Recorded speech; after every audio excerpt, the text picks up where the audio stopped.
Bendiciones para todos, mis lindos hermanos en Cristo. Seguimos por gracia, porque todo esto es por gracia, en este Ministerio Teológico Internacional, La Mente de Cristo. Aquí con su maestro, con su teólogo, Jorge Luis. Amén.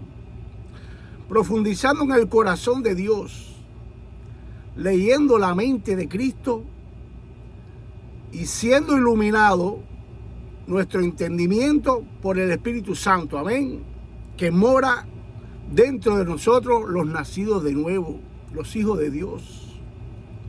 Seguimos estudiando las tres criaturas inteligentes y razonables que ha creado el Creador de todas las cosas: los ángeles, el Adán, es decir, el hombre, y los hijos de Dios. Tres criaturas muy diferentes, amén. Todas estas revelaciones que hemos estudiado en las dos últimas clases las recibió el hermano Pablo en el cielo, Pablo de Tarso, el apóstol Pablo. Las recibió directamente de Jesucristo. No le fue revelado por el Espíritu Santo. No. Eso no lo dice la Biblia. Pero sí la escribió inspirado por el Espíritu Santo. Porque toda palabra es inspirada por Dios, ¿verdad? Mediante su Espíritu. Miren esto. 2 de Corintios, capítulo 12, versículos del 2 al 4. Conozco un hombre, este es Pablo escribiendo, que hace 14 años, si en el cuerpo no lo sé, si fuera del cuerpo no lo sé, Dios lo sabe, fue arrebatado hasta el tercer cielo. Fue arrebatado, llevado hasta el tercer cielo, ¿verdad? Y conozco al tal hombre, ese es él hablando del mismo, sin el cuerpo o fuera del cuerpo, no lo sé, Dios lo sabe, que fue arrebatado al paraíso, donde oyó palabras inefables que no le es dado al hombre expresar. Es decir, antes que él la escuchara, no se la habían dado a nadie. Inefable, ¿qué quiere decir esto, hermano Jorge? Inefable es un adjetivo que hace referencia a lo que no se puede describir ni expresar. Algo tan fuera de lo normal que las palabras no logran explicarlo. Amén. Estas revelaciones que recibió el hermano Pablo directamente del Rey de Reyes, Jesús, le costó que Dios, para cuidarlo, que no se fuera a gloriar de mala manera de estas revelaciones, le puso un aguijón en su carne. Este es el costo que tuvo esto. Cuando el hermano Pablo llegó a los apóstoles con estas nuevas revelaciones, los apóstoles no les recibieron muy bien. Segunda carta de Pedro, capítulo 3, versículo 16. Este es Pedro ahora escribiendo. Asimismo, en todas sus cartas hablan en ellas de esto, en las cuales hay algunas cosas difíciles de entender. Es decir, que Pablo escribía cosas difíciles de entender, que los ignorantes, inestables, tuercen el resto de las escrituras para su propia perdición, para su propia destrucción. Y esto está sucediendo ahora también, ¿ok? Pero nosotros, los hijos de Dios, discernimos estas cosas difíciles de entender por medio de nuestro inefable e inerrante Maestro, el Espíritu Santo. Aleluya. Amén. Entonces ya nosotros sabemos y entendemos qué fue lo que produjo el mal en los corazones de Lucifer, del Adán y de los hijos de Dios. La ley que es santa y el mandamiento que es santo, justo y bueno. Amén. Como dije en la clase pasada, algunos se preguntarán de qué ley está hablando el hermano Jorge. Si la ley fue dada en el monte Sinaí, después de la caída de Lucifer, después de la caída de Adán, ok. En la clase pasada vimos en la palabra que la ley de Dios es eterna. Lo que tenemos que tener en cuenta es que no toda la ley es aplicable para las tres criaturas. No es aplicable para las tres criaturas creadas, ni mucho menos son aplicables, ni mucho menos son aplicables para todos los tiempos. Amén. Ahora Dios no está hablando por medio de quién, de Jesucristo. No es por Adán, no es por Abraham, no es por Moisés, no es por ninguno de ellos. No está hablando por medio de su Hijo. Pero sí tenemos una cosa que sí es aplicable en todas las criaturas y en todos los tiempos por los siglos de los siglos. Hay una ley que sí. Deuteronomio capítulo 6, versículo 4 al 9. Oye Israel, Jehová nuestro Dios, Jehová uno es. Shammai Israel, Adonai Elohim, Adonai Echad. Y amarás a Jehová tu Dios de todo tu corazón y de toda tu alma y con todas tus fuerzas. Y estas palabras que yo te mando hoy estarán sobre tu corazón y las repetirás a tus hijos y hablarás de ellas estando en tu casa y andando por el camino y al acostarte y cuando te levantes. Y las atarás como una señal en tu mano y estarán como frontal entre tus ojos. Y las escribirás en los postes de tu casa y en las puertas. Ahí hay un mandamiento para todo, ¿verdad? Mateo capítulo 4, versículo 10. Entonces Jesús le dijo, vete, Satanás, porque escrito está. ¿Dónde está escrito? En la ley de Dios, que es eterna. Al Señor tu Dios adorarás y solo a Él servirás. Amén. Mateo capítulo 22, versículo del 36 al 38. Maestro, ¿cuál es el gran mandamiento en la ley? ¿Cuál es el gran mandamiento en la ley? Vea que no preguntó por la ley de Moisés, sino la ley. Jesús le dijo, amarás al Señor tu Dios con todo tu corazón y con toda tu mente. Este es el primero y grande mandamiento. Esto salió de la boca de Jesús, de Dios. No nos es difícil a la luz de la palabra entender y creer que el mandamiento que produce ira cuando llega a los corazones perfectos de Lucifer, de Adán y de los hijos de Dios es este. Te preguntarás cómo es posible que este mandamiento, en vez de producir amor, produzca lo contrario, ira. El mal lo produce. Ok, este mandamiento no produce amor, porque el mandamiento es en sí amor. Amén. Entonces Lucifer, al ser creado, recibe por gracia este mandamiento de amor. Pero también este mandamiento produce el mal. Romanos 4:15, ya lo hemos visto. Con Adán pasa lo mismo y con los hijos de Dios también pasa lo mismo. Entonces tenemos estas dos fuerzas que se oponen entre sí. Dos fuerzas contrarias una de la otra.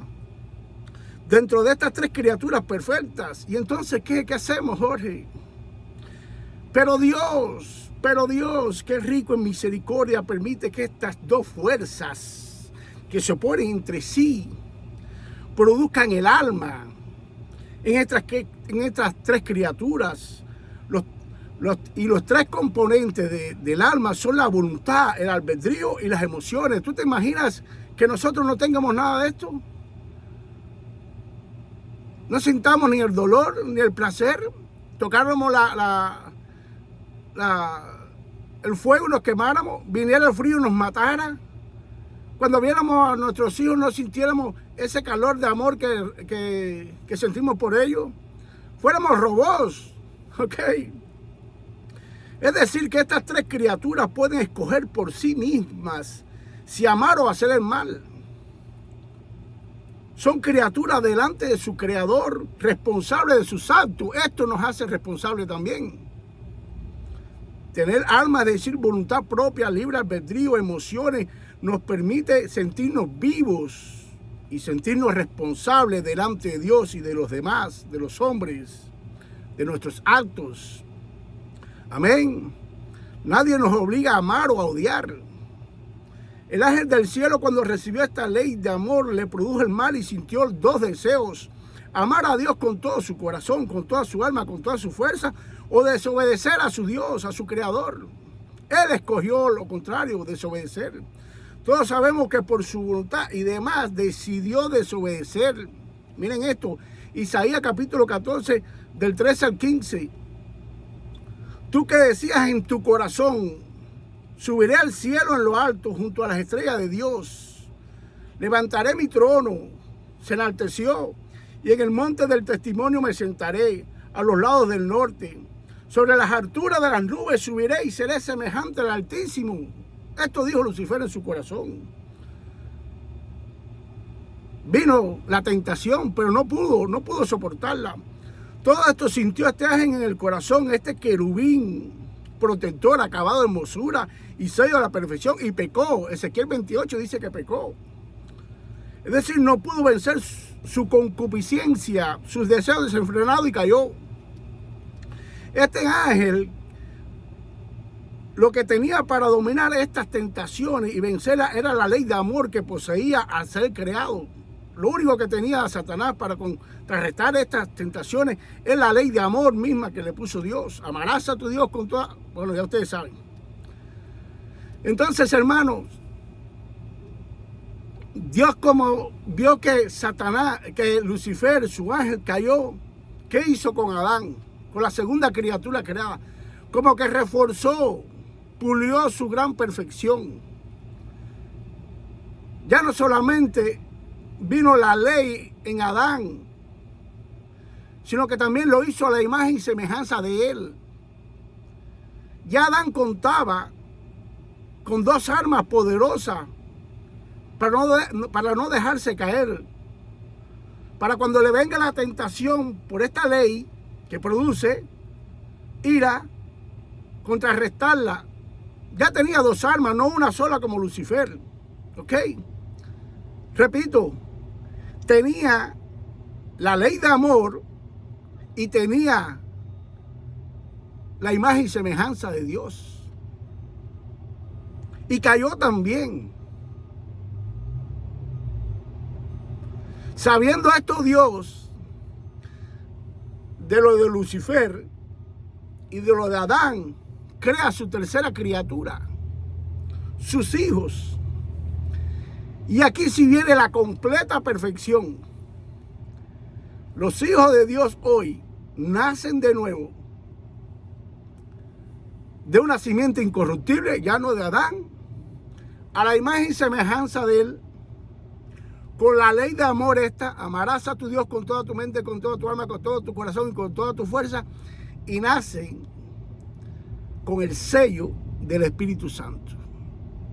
Los hijos de Dios hoy somos más responsables que Lucifer, que Adán, delante de Dios. ¿Por qué? Porque hemos recibido más, ¿verdad? Y como escrito está, a quien más se le da, más se le pedirá, ¿verdad? En la próxima clase que viene, vamos a pasar a Adán y ahí a los hijos de Dios. Y entonces ya en esta enseñanza vienen Romanos 7 y Romanos 8. Romanos 7 y Romanos 8 hay que enseñarlo a la misma vez. No se puede divorciar. ¿Por qué digo esto? Porque hay maestros, hay pastores, hay predicadores que enseñan Romanos 7 y le dan la enseñanza a mis hermanos, y a mí me la han dado también, de que tenemos un pecado que mora en nosotros. Hace poco un maestro mío de teología, un hermano, sacó un libro que decía el pecado que mora en los creyentes. No, ni en ti ni en mí mora un pecado. Si mora en él no lo sé, pero ni en ti ni en mí, según la ley, según la palabra de Dios, no mora ningún pecado. Ninguno. Tranquilo. Es eso lo que está pasando ahora. Enseñan Romanos 7, le dicen a los hermanos, me dicen a mí, que en mí mora un pecado. Es como justificarme el pecado que cometo yo. Es como decir que Dios no hizo nada, no hay un nuevo nacimiento, todo es una farsa, todo es una mentira. Y no, Dios no es ningún mentiroso. Por eso, por la gracia divina de Dios, planeado esta clase que viene, Romanos 7 y Romanos 8. En Romanos 7 tú verás cómo el hombre está como que forcejeando con la ley y con la naturaleza caída de él, y que esto que lo otro, pero eso no ocurre en los hijos de Dios. Ustedes verán. Bendito sea nuestro Dios, hermano, y le doy gracias a Dios por esta sabiduría, este conocimiento que ha puesto en nuestras mentes. Esto de que el alma salió de estas dos leyes, no está en la Biblia, pero sí fue una iluminación que no solamente la he recibido yo, sino también otros hermanos. Amén. Dios no le prohíbe a nadie pensar. Todo lo contrario, amarás a tu Dios con toda tu mente. Quiere decir que tienes que poner toda tu mente en su palabra. Aleluya. Dios es bueno, muy bueno todo el tiempo. Amén.